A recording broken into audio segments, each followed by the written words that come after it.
लोग लगातार पूछ रहे हैं, भैया आप लोग तो पढ़ने लिखने वाले बच्चे हो, आप लोग कहाँ इस प्रोटेस्ट आंदोलन के चक्कर में पड़े हो, आप लोग तो चुपचाप पढ़ाई करो, आपका तो सिलेक्शन पक्का ही है, इस बार नहीं तो अगली बार आपका हो जाए, आप लोग तो मेंस इंटरव्यू वाले बच्चे हो, कहाँ इस चक्कर में पड़ रहे हो। भैया आप पढ़ने लिखने वाले बच्चे हैं, इसीलिए हमें पता है नॉमिनेशन कितनी बड़ी समस्या है। इसीलिए किसी को शौक नहीं है कि यहाँ पे जाके इलाहाबाद में, प्रयागराज में जाके आंदोलन करे, प्रोटेस्ट करे। हर कोई पढ़ना चाहता है, चुपचाप अपने घर में रहना चाहता है। लेकिन पिछले एक साल से जो भसड़ मची है ना, उसका ये परिणाम है कि हम लोग को मजबूरी में मजबूर होना पड़ रहा है, घर से बाहर निकलना पड़ रहा है और जाके प्रोटेस्ट साइट पे बैठना पड़ रहा है। किसी को शौक नहीं है वहाँ पे जाके कि हम अपना समय बर्बाद करें, वहाँ पे जाएं।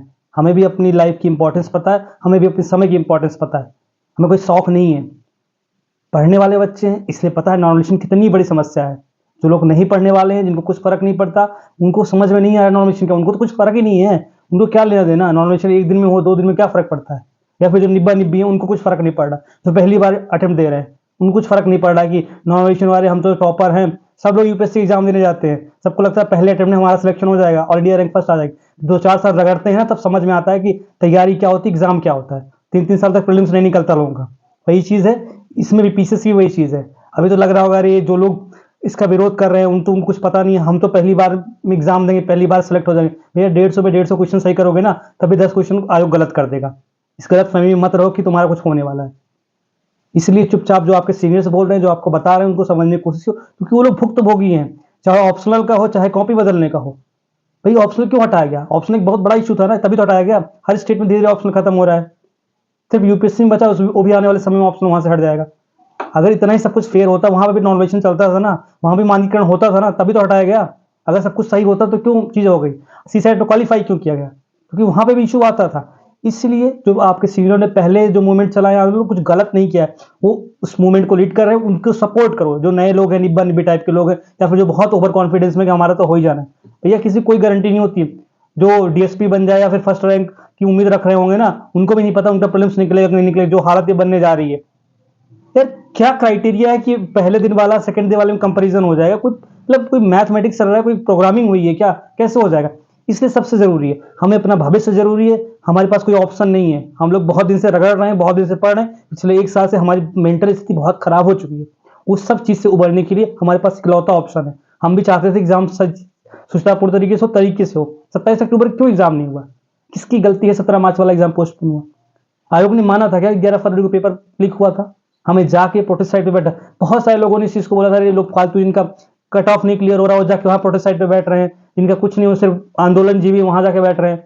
आखिर माना ना, आयोग ने भी माना, सरकार ने भी माना, पेपर लीक हुआ था ना, हुआ था ना। नहीं तो आप लोग तो अगली तैयारी कर रहे थे उसके लिए, आर के लिए। 17 मार्च वाला पीसेस भी देखा है तो वो भी कहीं ना कहीं लीक के भेंट चढ़ गया होता। तो लोग जो है वो गए ना, उस चीज को मूवमेंट बना, उनको पता है चीजों को।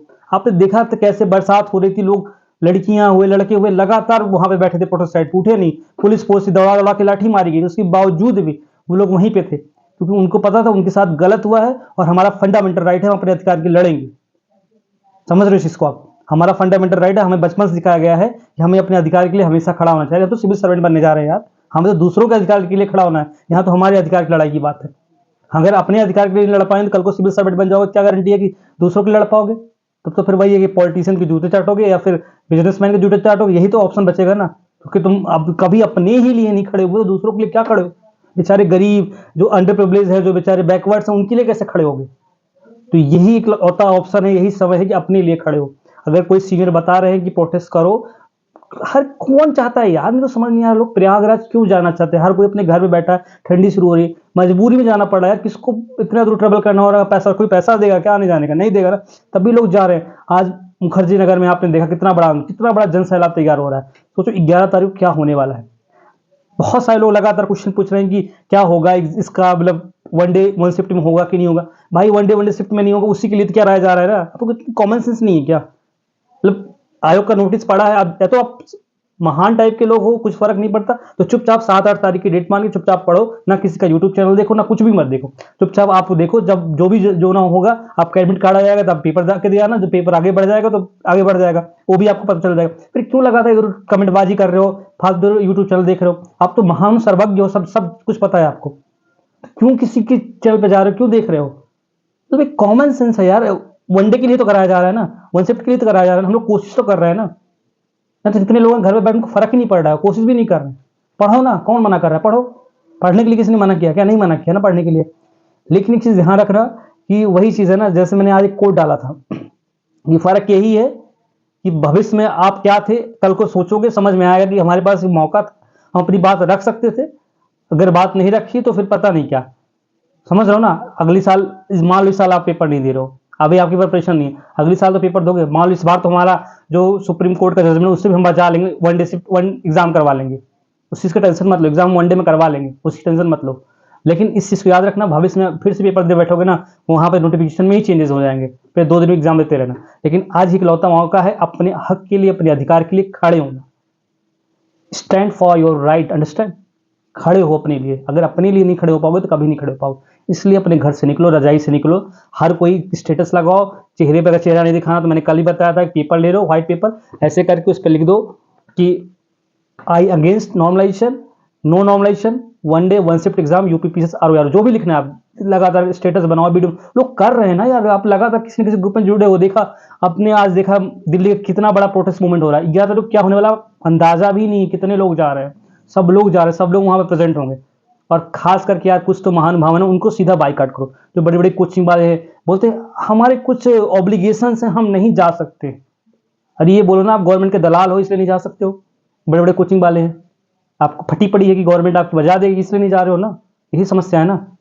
मैं नाम नहीं ले रहा हूँ किसी, आप लोग सब समझ रहे हो, जितने बड़े बड़े कोचिंग वाले हैं कभी भी आपका सपोर्ट करने नहीं, सिंगल डे नहीं आएंगे। आप जब से देख लो, चाहे 21 अक्टूबर वाला हो, चाहे आरओआर का प्रोटेस्ट हो, चाहे ट्विटरबाजी हो, कुछ भी हो, या फिर 11 नवंबर वाला, कभी भी नहीं आएंगे। बट जैसे नोटिफिकेशन आएगा, कोर्स बेचने आ जाएंगे, आपको डराने आ जाएंगे। 30 दिन का स्ट्रेटजी है, 30 दिन का प्लान, ये टेस्ट सीरीज ले लो, ये मेंस की टेस्ट सीरीज ले लो, ये इसकी टेस्ट सीरीज ले लो, ये क्रैश कोर्स ले लो, ये कोर्स ज्वाइन कर लो, फ्री ऑफ कॉस्ट दे रहे हैं हम, 50% डिस्काउंट दे रहे हैं, दिवाली डिस्काउंट दे रहे हैं, होल डिस्काउंट दे रहे हैं, ये करने आ जाएंगे।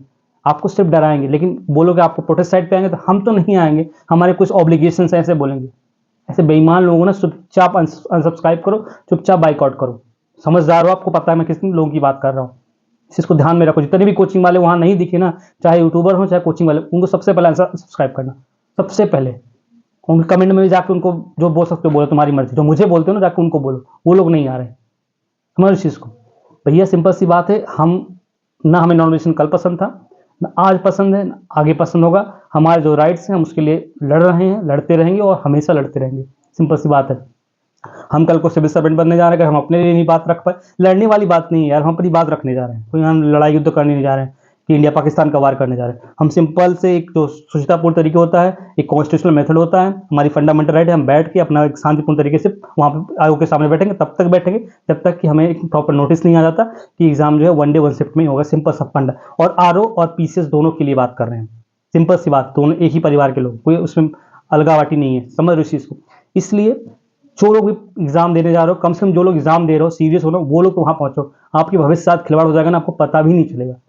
नहीं पता तो जब कभी हो जाएगा, जो एसएससी देते हैं, जो बैंक का एग्जाम देते हैं, उनसे पूछो नॉमिनेशन क्या है। या फिर पुलिस का जो क्यों रिजल्ट नहीं आया, पुलिस का एक बात बताओ, चुनाव से पहले आ जाना चाहिए था ना रिजल्ट पुलिस का, लेकिन उसमें क्या क्या कांड हुआ है सबको पता है, कितने क्वेश्चन डिलीट हुए, क्या हुआ है, नॉमिनेशन लगने के बाद तो पता नहीं क्या होगा, इसलिए तो नहीं आया ना। नहीं, चुनाव से पहले आ जाता ना, दिवाली सबसे अच्छा दिन होता है रिजल्ट देने के, क्यों नहीं दिया सरकार ने? यही रीजन है ना, कुछ ना कुछ गड़बड़ है, डर रहे हैं ना, इसीलिए तो।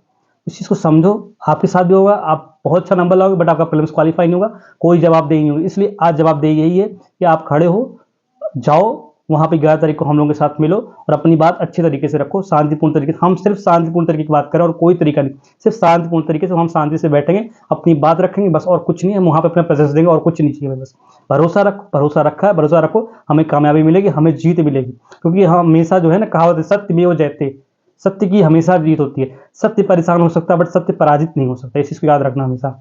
पेशेंस रखो, भरोसा रखो और एक करेज अंदर डेवलप करो अपने अंदर, और हमेशा सत्य के साथ रहो। सत्य में हो जाते, हमारे संविधान में लिखा है, हमारा सबसे होता नहीं जो प्रियम्बल है उसमें हर चीज़ जगह लिखा हुआ है यार, सत्य में हो जाते। उस चीज़ को मानो और हमेशा सत्य की विजय होती है। सत्य परेशान होगा, हमें परेशान किया जा रहा है, लेकिन हम पराजित नहीं होंगे। बस हमारी किसी से लड़ाई नहीं है, हम सिर्फ अपनी बात रख रहे हैं। जो चीज़ें गलत है उसको गलत को सुधारने के लिए हम रिक्वेस्ट कर रहे हैं और कुछ नहीं कर। इसलिए सब लोग मिलो, वहाँ पे पहुँचो। धन्यवाद, मिलते हैं, थैंक यू सो मच।